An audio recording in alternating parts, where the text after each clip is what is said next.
The silence that followed the human's message was deeper than the vacuum outside. On the surviving conclave ships, the crews were paralyzed. Their screens showed the broken flagship, its elegant lines ruined by jagged holes. Their internal communications were filled with the shaky, horrified reports from the few who had escaped the human boarding parties. The stories were not of battle, but of nightmare, of creatures who fought with teeth and noise and a terrifying willingness to suffer. One by one, the silver ships powered down their weapons. Their engine glows dimmed. They opened their communication channels as ordered. It was a surrender, but it felt different from the human surrender they had believed days before. That had been a lie. This was a cold, hard truth.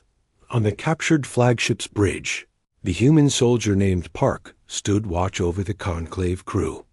Ambassador Cale was brought up from the planet, his robe stained, his arm bandaged where the human woman had bitten him. He looked shrunken. The gentle light around him seemed faint. He was made to stand before the main viewer, where a connection was being made to Earth. The face that appeared was not a soldier's. It was Day, the strategist. He looked tired, sitting in his simple room under the mountain. Behind him, screens showed data from across the solar system. "Ambassador," Day said, his voice quiet. "You wanted to talk about our future." Cale found his voice, though it was cracked. "You have. You have proven your violence. You have proven your monstrous nature. What do you want now? To kill us all?" Day shook his head slowly. "No, we are not conquerors. We are survivors. You made a terrible mistake. You saw our history and thought it was a warning. You thought it was a sign of sickness. What is it, if not sickness?" Cale whispered. "It is a tool," Day said. "The same hands that built the weapons also built the hospitals. The same hearts that fought the wars also wrote the poems. You saw the fire and called it a demon. You never stopped to think it also cooks our food and keeps us warm." He leaned forward. "You offered to put our fire out, to make us safe and cold. We cannot allow that." On the moon, Jin listened. He watched the alien ships, now dark and compliant. He felt no victory, only a heavy exhaustion. Myra stood beside him, her eyes on the screen showing Day and the broken ambassador. "What happens now?" she asked softly. "Now," Jin said, "we teach them to be afraid." On the screen, Day continued. "You will take your surviving people. You will go back to your conclave. You will tell them what happened here." Cale's head lifted slightly. "You are letting us go?" "Yes," Day said. "But you will carry a message. And you will carry proof." He nodded to someone off-screen. The main viewer split. One side still showed Day. The other began to play edited footage. It showed the conclave shuttles landing in triumph. It showed the moments of the ambush, not the most brutal parts, but the most telling. The humans rising up from seeming submission. The shock on alien faces. The efficient, violent takedowns. It showed the boarding action on the flagship, the smoky corridors, the human tactics, the fear in the eyes of the conclave crew. It was a curated horror show. "You will show them this," Day said, his voice flat. "You will tell them the humans of Earth are not a subject species. We are not a client race. We are a sovereign power. This system is ours. You will not return. You will not send probes. You will not observe. And if we do," Cale asked, the question automatic. Day's face did not change. "Then we will not wait for you to come to us. We will come to you. Not with a fleet. We do not have one. We will come quietly, in ships you will not detect. We will walk on your gentle worlds. And we will show your people, in their safe, peaceful cities, what monsters really look like up close. You will spend every night wondering if we are already there, in the shadows. It will be a different kind of pacification. The threat hung in the air. It was not a boast. It was a promise, delivered by a tired man in a small room. It was more frightening than any warlord's shout. Cale believed him. He had seen the truth of it in the square in Seoul, in the bite of a human woman, in the calm eyes of the soldier now guarding him. He bowed his head. The message will be delivered. The process took days.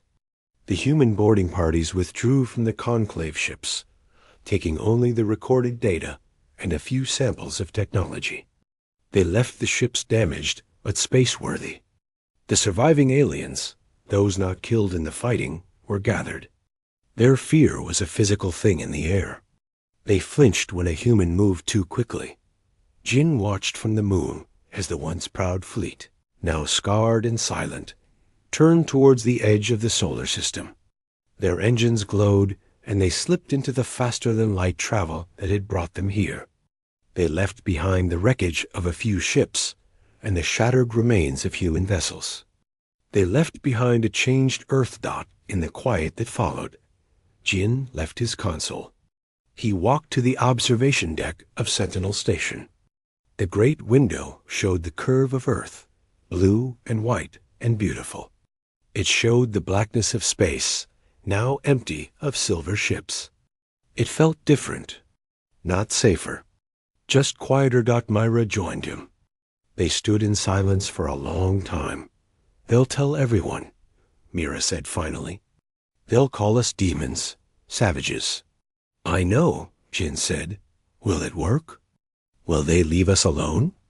Jin thought about Day's threat, about the cold.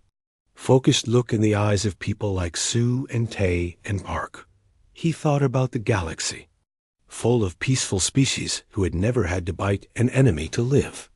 For a while, he said. Maybe for a long while. Fear is a powerful lesson. He turned to look at her. But we have shown them what we are. We have shown them the monster in the dark. Now we have to live with it. We have to make sure the monster only comes out when someone kicks down our door. On Earth, the news was released. There were no celebrations in the streets. There was relief, deep and shuddering. But in homes and bars and command centers, people looked at each other differently.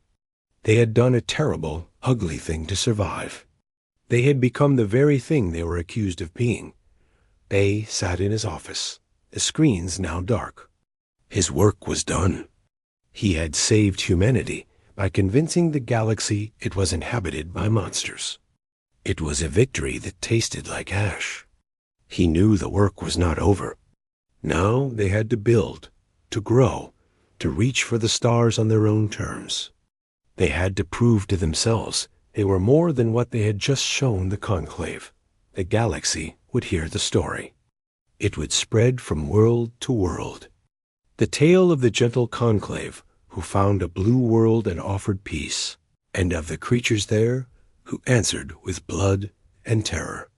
They would whisper the new doctrine, the one rule about that unremarkable star system on the galactic rim. Leave the monsters of Earth alone, Dot. And on his observation deck, Jin kept watching the stars. They were no longer just lights. They were now eyes watching back. And he knew, as surely as he knew his own name, that humanity would have to look into that darkness again one day. Next time, they would not be pleading for mercy. They would be ready. The monsters were awake, and they were home.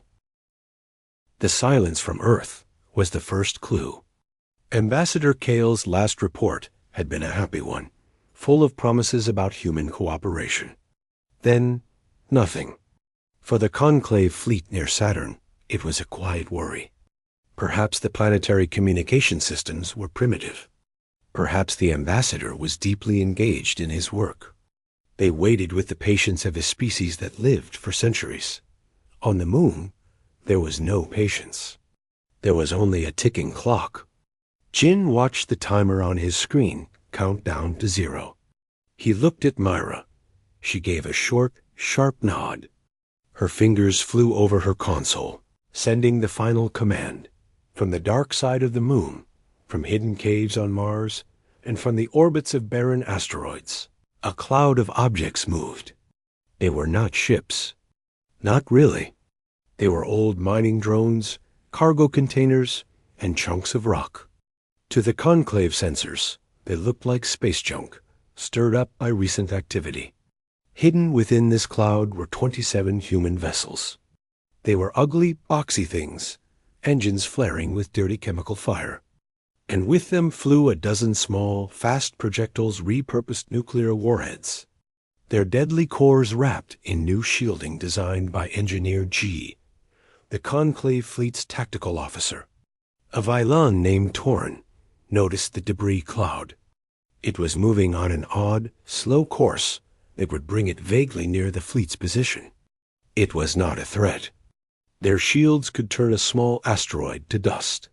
He marked it for monitoring and turned his attention back to the silent planet. Signal from the lead junk object.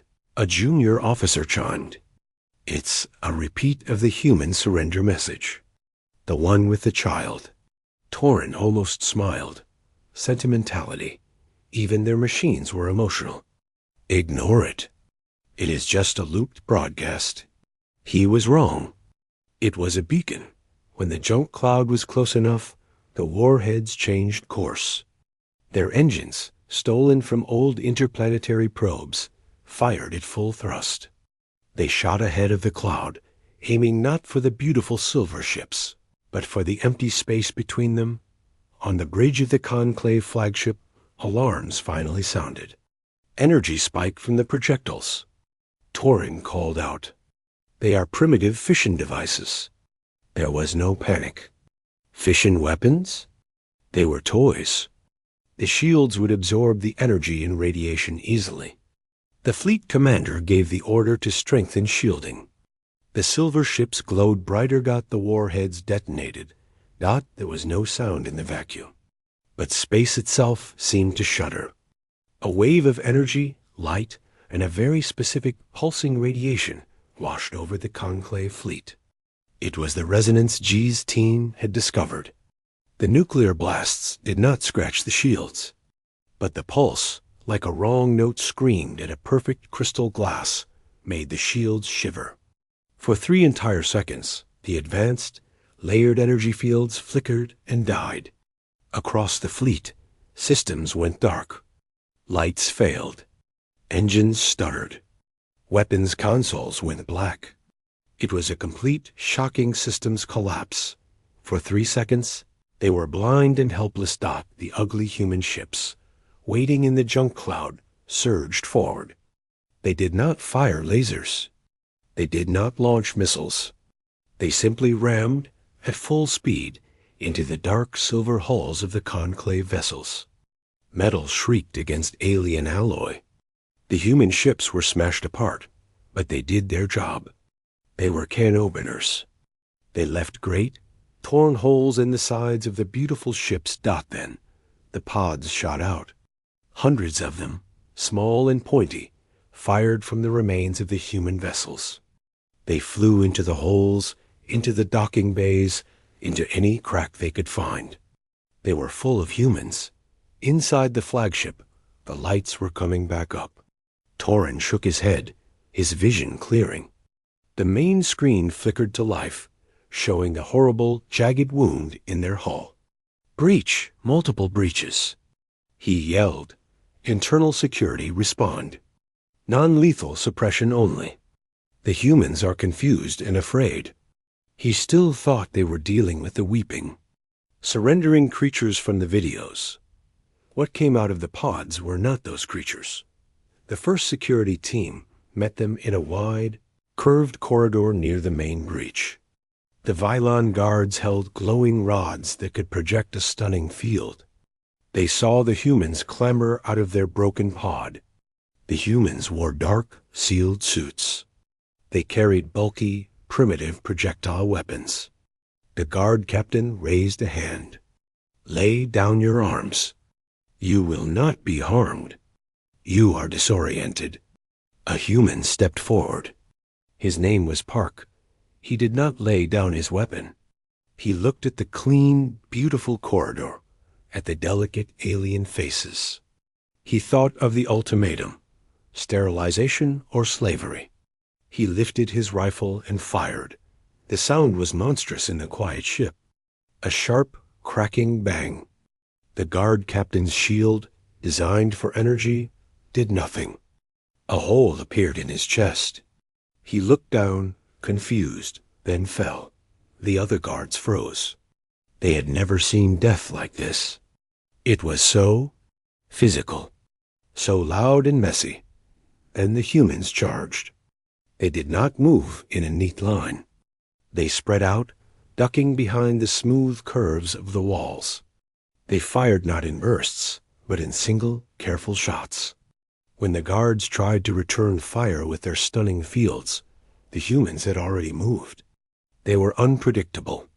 They fought in pairs, one drawing fire while the other flanked.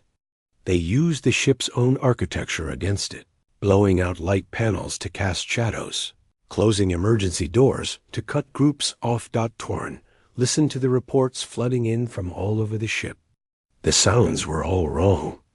Instead of the hum of energy weapons, he heard the relentless crack, crack, crack of human guns and the screams of his people.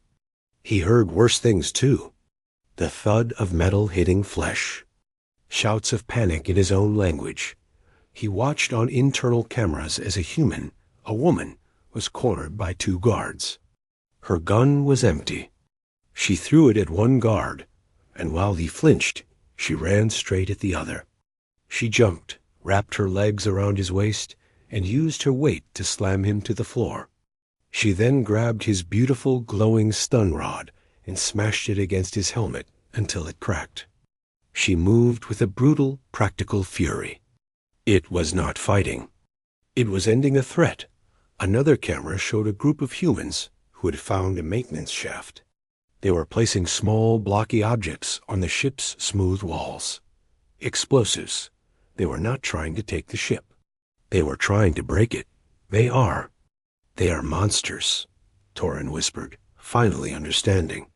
Not monsters of power, but monsters of method. They fought without rules, without honor, using fear and pain and shock as weapons. On the bridge, the main door shook. A heavy thump hit them, then another. The elegant doors, meant to slide quietly, began to dent inward from the outside. The bridge crew looked at each other in terror. They were scientists and diplomats. With a final screeching tear, the doors were ripped from their tracks. Smoke poured in. Through the smoke walked a handful of humans. Their suits were scarred with burns and splashes of alien fluid that glowed faintly. Their leader was Park. He swept his eyes across the bridge, taking in the consoles, the wide, fearful eyes of the Conclave crew. The star-filled view dash screen. Torrin stood up, trying to summon dignity. You have no right. This is an act of barbarism. Park walked up to him. He was shorter than the Velan, and bulkier. He looked tired. He gestured with his gun for Torrin to move away from the main console. You came to our home, Park said, his voice rough through his helmet speaker. You gave us a choice between a leash and a grave. You don't get to talk about rights. He turned to one of his soldiers, a woman with a calm face. Myra, can you work this? From a speaker on Park's suit, a woman's voice answered. It was Myra, from the moon. The system is coming online. I have a basic link, putting you on the fleet-wide channel. Park leaned toward the console. He looked at the main viewer, knowing the other Conclave ships would be seeing this. Conclave fleet, he said, his voice echoing through every ship, every corridor. Your ground teams are gone. Your flagship is ours. You can try to fight, but ask your people on this ship what fighting us is like. We are in your halls. We are in your walls. We do not need to beat your technology. We just need to beat you. He paused, letting the silence and the sounds of distant conflict on the ship fill the channel. Power down your weapons. Open your communication channels, or we will turn your beautiful ships into tombs. This is not a negotiation. It is your only warning." He stepped back and nodded to his team. They began to secure the bridge, their movements efficient and grim. Outside the broken windows of the ship, the other silver vessels hung in space, their lights blinking, uncertain and afraid for the first time in 1,000 years. The monsters were not on the planet anymore. They were in the house. The two words hung in the air, a silent scream. Ambassador Kale stared at the sign, the gentle curve of his mouth freezing, then falling. His mind, built for philosophy and peaceful logic, could not process the shift. The human before him was no longer bowed. He stood straight, his eyes flat and hard. It was the eyes that Kale understood first. They were the eyes from the historical files. The eyes of the monsters. Then the screaming started. It did not come from the humans. It came from the communicator on Kale's wrist. It was a chorus of alien panic, pouring in from every delegation point on the planet.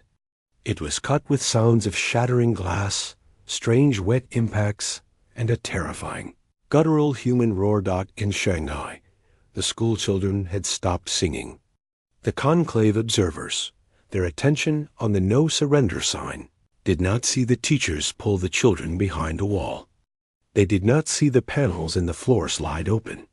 They did not see the men and women in dark, simple clothes rise up, their faces covered, holding weapons that were not energy-based, but metal and sharp. The first observer died when a weighted metal cable wrapped around his thin neck. His personal shield flashed once, designed to stop a laser bolt, and did nothing. He fell, choking on a technology 1,000,000 years behind his own. In New York, the food tasting became a massacre. The delicate biological agents, introduced into the samples hours earlier, were not poison. They were tailored irritants, designed to trigger violent allergic reactions in conclave biology. The delegates clutched their throats, their smooth skin swelling and blistering. They stumbled, blind and gasping, as the human chefs and servers moved with quiet, efficient speed. They used simple tools, heavy kitchen mallets, sharp carving knives. It was not a battle. It was butchery. In Berlin, the sweet song had been a carrier wave. The low-frequency pulse emitted from the foundations did not harm the humans. But for the conclave, whose balance relied on a precise inner ear fluid, it was like being spun violently. They dropped to their knees, disoriented and vomiting. The human stagehands walked among them. They carried pipes and wrenches from the building's maintenance lockers. The work was grim and quiet, but it was in Seoul, with Kale, where the true horror of human warfare was shown. The signal had not just been a message. It was a trigger. The chemical released into the soil was a simple, powerful sedative gas, harmless to humans, but rapidly absorbed through the conclave's exposed skin. Kale felt a wave of dizziness. He saw his guards, proud warriors of the Veylan, sway on their feet. Their hands went to the elegant rods at their belts, weapons that could vaporize stone. They never fired them. From the bowed crowd, humans erupted. They were not soldiers in armor. They were men and women in ordinary clothes. A woman named Sue, who had been pretending to weep minutes before, moved like a snake. She dropped low and swept the legs out from under a guard. As he fell, she was on him, a short, sharp piece of rebar in her hand. She did not stab. She hit, hard and fast, at the thin junction of his helmet and collar. There was a crack. The guard went still. A man named Tay, a big man who worked in a factory, grabbed another guard. The alien was stronger, his technology superior. But Tay did not try to wrestle him. He screamed, a raw animal sound, and threw his entire weight forward, driving the alien into the side of their own shuttle. He did it again, and again. He ignored the energy burns on his arms from the guard's struggling suit. He just kept hitting and pushing until the alien form went limp. Kale stumbled back, the potted tree falling from his hands and shattering on the ground. "Stop," he cried, his translator making it a desperate, melodic shout. "This is madness.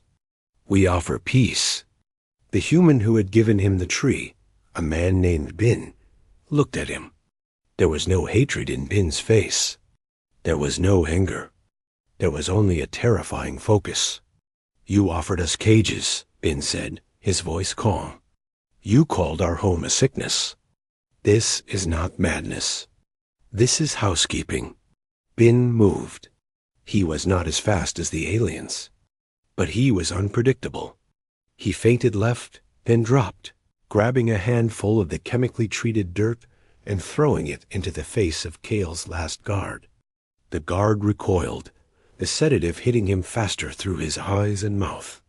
As he clawed at his face, Bin stepped in and drove his elbow into the guard's throat. The guard fell gagging. Kale was alone. He fumbled at his own belt. He had a weapon, too, a tool of light meant to stun. He raised it. His hand was shaking. Before he could press the trigger, a figure slammed into him from the side. It was Sue. She didn't try to take the weapon. She bit him. Her teeth sank into the soft, glowing flesh of his forearm. Kale shrieked in pain and shock. The sensation was beyond anything he knew. It was primal, vicious, and deeply personal. The weapon clattered to the ground. He looked up from the bleeding wound to see a circle of humans around him. Their clothes were messy. Some were bleeding from small burns or cuts. Their breathing was hard. They looked at him not as a diplomat, not as a godlike being, but as a problem that had been solved. On the moon, Jin watched it all on a dozen grainy video feeds from Seoul.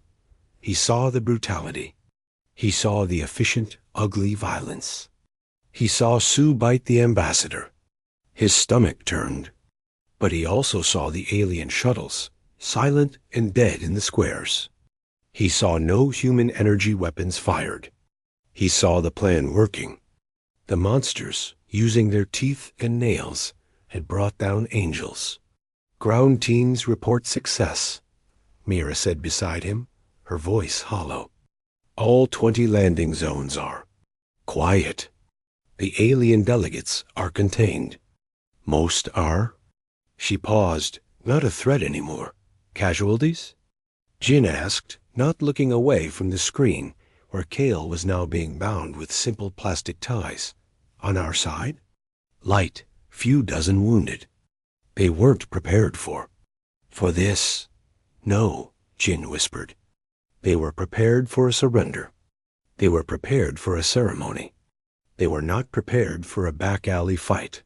From Earth, Day's voice came through. He sounded tired. "Phase 3 complete. The door is open. The Guardians are gone. Now we walk through. Jin, Myra, prepare the fleet. The real message is about to be sent." Jin finally looked away from the horror on the screen.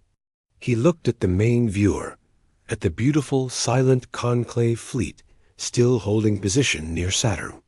They were waiting for a report from their beloved ambassador. They were waiting for news of a successful pacification. They would get a report, but not from Kale.Jin, turned to his own console. The human fleet was not beautiful. It was made of old asteroid miners, refueling tankers, and planetary defense pods, clunky, ugly things held together with grit and hope. They were loading the last of the boarding teams. These were not army regulars. They were volunteers from every nation's toughest unit, Spetsnaz, Navy SEALs, commandos. Their weapons were not lasers. They were projectile guns, explosives, and blades. "They're going to hate this," Mira said, watching the feeds of the tough men and women checking their simple gear. "They already hate us," Jin replied, arming the launch sequence. "Now they're going to fear us. Let's go give them the news in person." The message from Earth hung in the silent void between the planets. On the bridge of the Conclave flagship, a feeling of warm satisfaction settled over the crew. Ambassador Kale watched the replay of the human transmission. He saw the tear-streaked face of a little girl from a city called Seoul. Her name was Hana. She held a simple drawing of a flower, her dark eyes wide with what looked like fear and hope. He listened to the translated words of the human leaders. Their voices shook. They spoke of their shame. They begged for the Conclave's wisdom and their gentle correction. You see? Kale said to his second, a slender being named Alara. The sickness is deep, but the desire for health is there. They recognize their own monstrous nature. This is the first step to healing. He ordered a reply sent. It was full of graceful, forgiving language. It spoke of a new dawn. It invited a human delegation to meet at a neutral location. But the human reply came back quickly, more pleading than before. We are not worthy to meet you in space, the message said, voiced by a woman named Mera. Our atmosphere is our prison. Please, come to us. Let your light touch our ground. Let us show our submission is real. Kale was moved by their humility. It confirmed his belief. They were primitive, emotional children, desperate for a stern but kind parent. He agreed. Against the mild caution of his tactical officers, he planned a planetary landing. The Conclave would send 20 shuttles, each carrying a delegation of diplomats, cultural observers, and medical specialists. Their purpose was to begin the harmonization. They would go to the major human cities, New York, Shanghai, Moscow, and others. The primary landing, his own, would be in a large, open square in the heart of Seoul, near where the child Hana had been filmed. We must not frighten them, Kale instructed. No visible weapons. Open hands. Soft voices. We are doctors, coming to cure a fever. On Earth, the monster was working. The image of little Hana had been Day's idea. The strategist sat in a crowded, smoky room deep beneath a mountain. Screens showed him feeds from every city. They value compassion, he had said, his voice dry.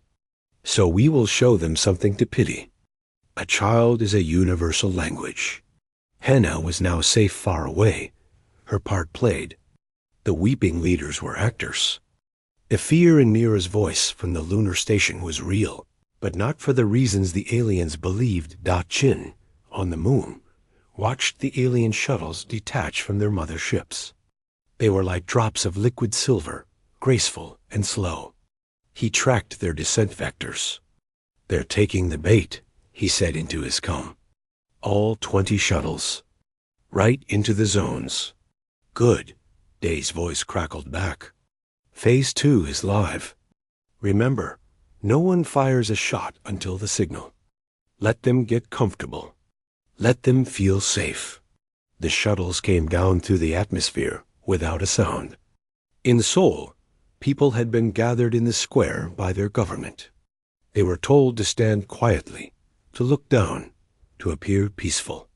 They did as they were told. Fear was a real thing in the air, but it was a sharp, focused fear, not a panicked one. They knew the plan, in broad strokes. They knew the aliens saw them as beasts. Today, they would act like lambs. Kale's shuttle touched down on the wide plaza. The ramp extended. He walked out, his form shimmering in a simple robe of light. He saw the crowds of humans, their heads bowed. He saw their simple clothes. He smelled the strange, organic smells of their city. He raised his hands in a universal gesture of peace. People of Earth, he said, his voice amplified and translated by the device on his chest. Be at peace. Your struggle is over. We are here to help you find a better way. A human man in a formal suit stepped forward, his body trembling. He gave a short, stumbling speech of welcome. He presented Kale with a gift, a small, young tree in a pot. A symbol of new growth, the man said, his eyes on the ground. Kale accepted it, touched. It was exactly as he had hoped. The other shuttles reported similar success. In Shanghai, the aliens were being shown a school. In Berlin, they were listening to a children's choir. The conclave delegates relaxed. Their scanners detected no energy weapons, no military frequencies. The humans were primitive, but their surrender was sincere. What their scanners did not detect was the slow, chemical release from the soil in the Soul Square, sprayed there the night before. They did not notice the specific, rhythmic pattern of the children's song in Berlin, designed to mask a low-frequency pulse being emitted from the building's foundations. They did not sense the subtle adjustments to the power grid under every city they visited. Adjustments made by a young engineer on Earth named G, who watched her screens with the focus of a surgeon. Their personal shields are active. G reported to Day's command center. But the frequency is constant. It's a standing field. It's designed to stop energy projectiles and plasma. They've never had to stop a rock, or a knife, or a virus their biology has never seen. Day nodded. And their ships? Our probes are in position. Jin's voice came from the moon. The data from their shuttle descent was priceless. Their hulls have a weakness, a specific resonance. Our old nuclear warheads can produce a pulse close to it. Not to destroy, but to disrupt. To cause a short systems failure. A distraction, they said. No, Jin corrected, his voice cold. A door. If their systems go down for even a minute, their shields drop. Their internal security will be blind. It will be a door. On the screens, they watched the alien delegates. In New York, they were tasting human food, their delicate faces showing polite confusion. They were so sure. They were so utterly, completely sure of their superiority. They walked among humans like zookeepers among tamed tigers, never imagining the teeth were still there. Sir, Myra's voice came, tight with tension. All delegations are fully engaged on the surface. Their shuttles are powered down. The fleet is holding at high orbit. They're watching the happy show. Day took a deep breath. The air in the room was thick. He looked at the faces of his team. He saw no joy, only a grim determination. They were about to do something terrible. They were about to betray every rule of honorable contact. They were about to become the monsters the aliens already thought they were. Remember, they said softly to everyone listening on the secret network. They offered us slavery or death. They see our history and call it a sickness. They see our will to fight and call it a flaw. Today, we show them it is our survival. Do not hate them. They are just gardeners trying to pull a weed. But we are not a weed. We are a forest fire. He paused. On the main screen, Ambassador Kale was gently touching the leaves of the little tree, a smile on his alien face. Signal all units, Day said, his voice dropping to a whisper. The harvest begins. In Seoul, the man who had given Kale the tree stopped trembling. He stood up straight. The fear fell from his face like a mask dropping. He looked Kale directly in his shining eyes. Thank you for coming, the man said, his voice now firm and clear. We have prepared a proper welcome. At that moment, all across the world, the lights did not go out. Instead, every screen, every billboard, every public speaker in every city hosting the aliens switched to a single, simple message. It was just 2 words, in the local language, and in the conclave script. No surrender. Ambassador Kale had just enough time to read the words, his mind struggling to understand their meaning, before the world exploded into a very human kind of chaos. The stars were silent, and the galaxy was mostly peaceful. For thousands of years, the galactic conclave had guided it that way. They were an alliance of old and wise species. They valued harmony, art, and long life. War was a distant memory, a ugly thing from a primitive past. Their technology was advanced, their ships clean and quiet. They explored the quiet corners of space, looking for new life to bring into their circle of light. That is how they found the little blue world, third from its yellow sun. Their sensors listened for a long time. They heard the radio waves, the frantic, chattering noise of a young civilization. They watched from the dark. They saw the flashes of light on the night side of the planet.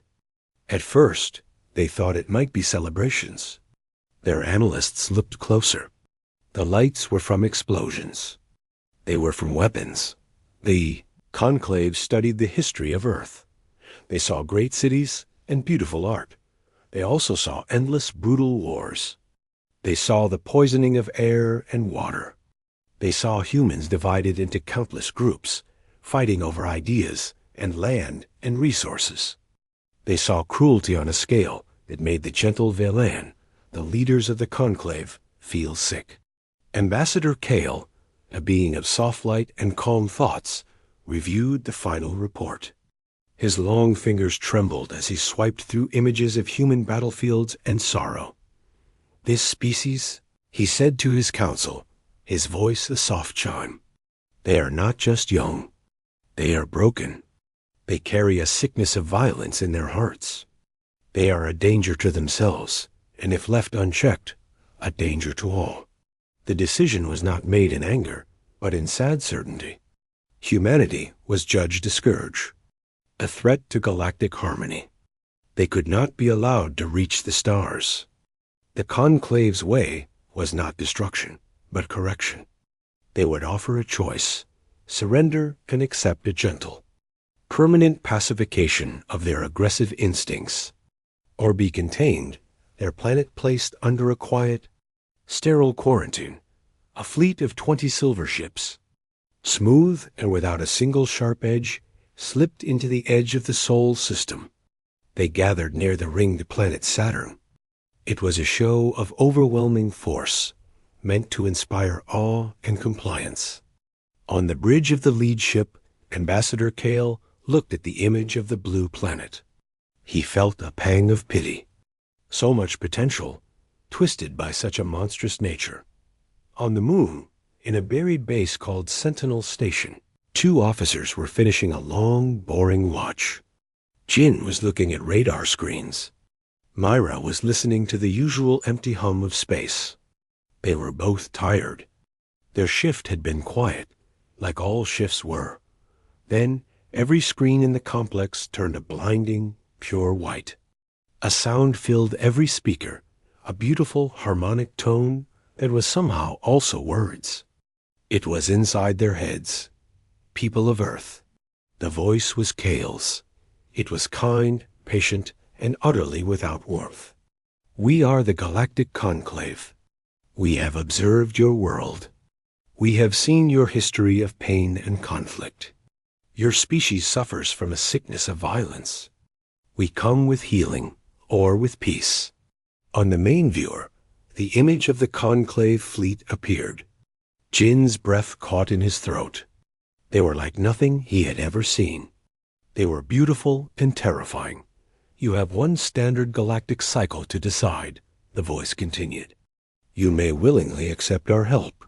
We will guide you to a peaceful future. Your aggressive impulses will be gently quieted. You will know true harmony. Jin's hands clenched into fists on his console. Quieted? He muttered. Or, the voice went on, as if discussing the weather, if you refuse this gift, we will enact a planetary sterilization protocol. All major population centers will be targeted. Life will continue, but your industrial and technological base will be reset. The choice is simple. Harmony or silence. You have 24 of your hours. The transmission ended. The screens returned to normal. The silence in the control room was heavier than before. It was a silence filled with a terrible ringing pressure. Across Earth, panic began. But in the command centers, something else stirred. The United Earth Defense Directorate, usually a place of argument between nations, became very quiet and then very focused. The threat was absolute. The choice was not a choice at all. Slavery or death. A signal was sent to Sentinel Station. Mira received it, her face pale. Jin. They want all tactical data. Everything. They are activating every deep space telescope, every missile warning system. They want to know everything about those ships. Jin was already working, his fingers flying. He pulled up the radar logs from the moment the fleet arrived.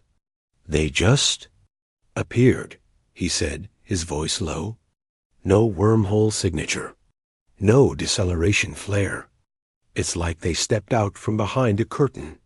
The technological gap was not a gap. It was a canyon. A video conference linked the moon to Earth. Jin and Mira saw the faces of their leaders. They saw fear. But underneath the fear, Jin saw something else. A hard, cold glint. A man named Day, the senior strategist, spoke. He was not a soldier. He looked like a tired teacher. But his eyes were sharp. They think we are animals, Day said, his voice calm. Dangerous, rabid animals that need to be put down or cured. They have not come to talk to us as equals. They have come to give us orders. What are our orders, sir? Jin asked. Day was quiet for a moment. He looked at the feed from the moon, at the two young officers waiting. We observe. We learn. We let them think we are broken. We let them hear our fear. A ghost of a smile touched his lips. It was not a nice smile. They have judged us by their own gentle standards. They see our violence as a sickness. They do not understand it is also a tool. Our tool. Perhaps our only one. The plan began there in that quiet room on Earth and on the silent moon. It was not a plan for a noble battle. It was a plan for survival. It was ugly, and it was mean, and it was human. Myra was tasked with composing the first reply. She wrote a message of surrender. She filled it with formal, pleading language. She attached files images of human children crying, of people praying in streets, of leaders with their heads bowed. She showed a world terrified and ready to submit. Before she sent it, she looked at Jin. This feels dirty, she whispered. Jin was watching the alien fleet on his screen. They hung there, perfect and clean and sure of themselves. He thought of Day's words. They think we are animals. They started this, Jin said, his voice flat. They called us monsters. Let's show them how monsters survive. Myra nodded. She took a deep breath and pressed the button. The message of human surrender, a beautiful, tragic lie, flew across the void toward the waiting conclave ships. Ambassador Kale received it. He watched the images of weeping humans. He heard their translated pleas for mercy. He felt his pity swell. It was sad, but it was for the best. The poor, violent creatures were choosing the path of peace. He ordered his fleet to stand by. He would go down to the planet himself to welcome them into the light. On the moon, Jin watched the alien ships. They did not move. They just waited, shining in the dark. He felt a cold knot in his stomach. It was not fear of them anymore. It was fear of what they had made Earth become. The trap was set. The monsters were ready. And the gentle aliens were about to walk right into their jaws.